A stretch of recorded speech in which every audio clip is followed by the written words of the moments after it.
If you had the Academy Awards night to do over again, would you do any of that differently? Well,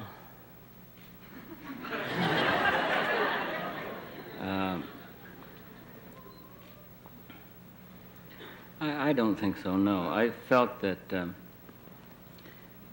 that there was an opportunity for, since the American Indian hasn't been able to hear his voice heard, or have his voice heard, anywhere in the history of the United States,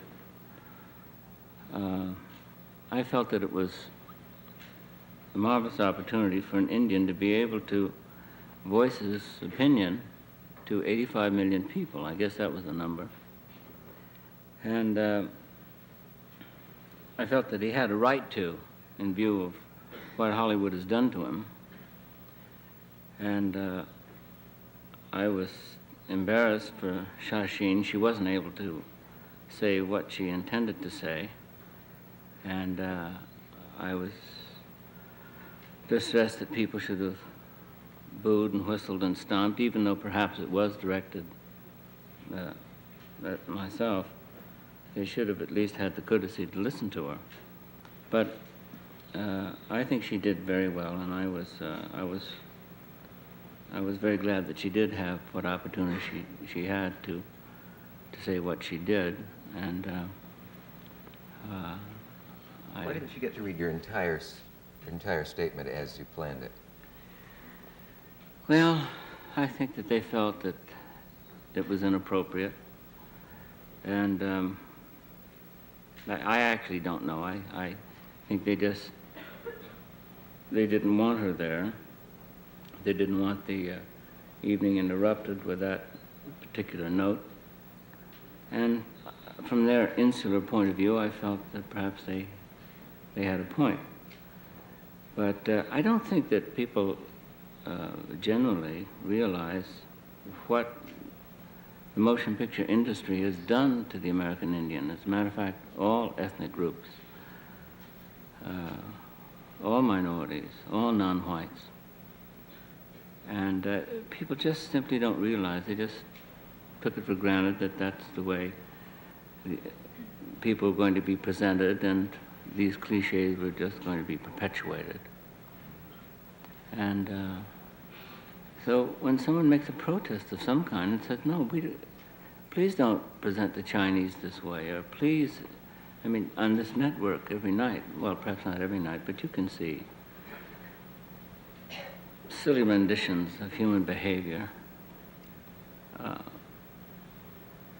The leering Filipino houseboy, the wily Japanese, or the kook or the gook, and the idiot black man, and the stupid Indian, and it just goes on and on and on. And people actually don't realize how deeply these people are injured by seeing themselves represented, not so much the adults because they're already inured to that kind of pain and pressure, but children, Indian children, seeing Indians represented as savage, as ugly, as nasty, vicious, treacherous, drunken. They grow up only with a negative image of themselves, and it lasts a lifetime. Is that an answer to your question? Yeah. Did you expect the kind of outrage that you got from people? I believe, well, that very night, Raquel Welch made a joke against you, saying that I hope the next person doesn't have a cause. Who's the Indian? Who's the Western star who followed later? Steve McQueen.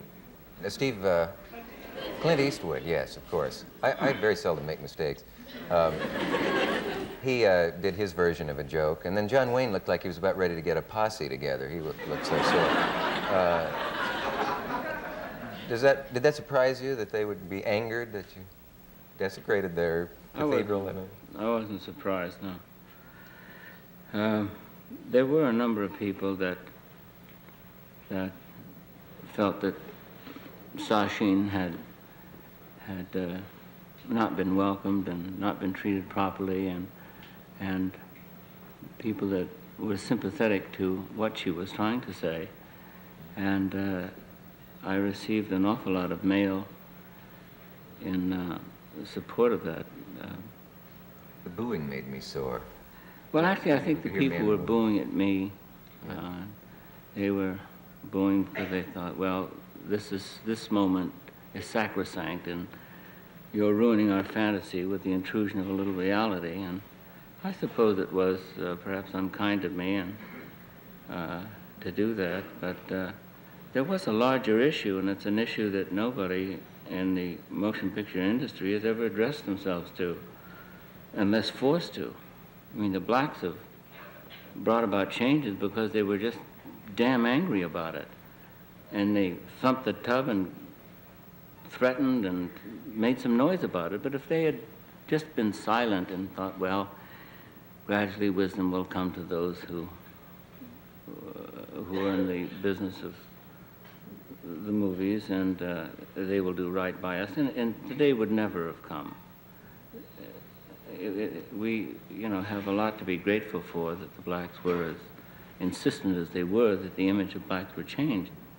But it's a block by block fight. It's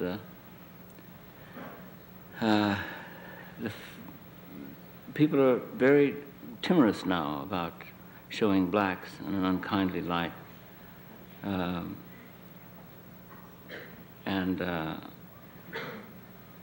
But they would go on with the Filipino houseboy or the Indian. I mean, you see it every day on television.